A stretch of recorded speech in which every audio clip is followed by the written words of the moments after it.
নমস্কার, আপনারা দেখছেন ওঙ্কার বাংলার সঙ্গে রয়েছে আমি কোয়েল।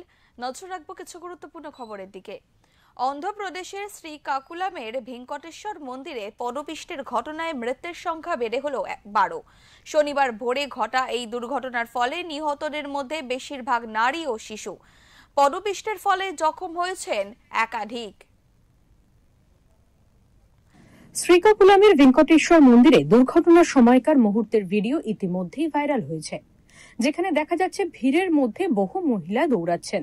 পরে মন্দির প্রাঙ্গণ থেকে বেশ কয়েকটি মৃতদেহ উদ্ধার করা হয়। ঘটনাস্থলে পৌঁছে পুলিশ পরিস্থিতি নিয়ন্ত্রণে আনে। ইতিমধ্যে অন্ধ্রপ্রদেশের মুখ্যমন্ত্রী চন্দ্রবাবু নাইডু আহতদের চিকিৎসার নির্দেশ দিয়েছেন। পাশাপাশি ঘটনার তদন্ত করা হবে বলে জানিয়েছেন উপমুখ্যমন্ত্রী পবন কল্যাণ।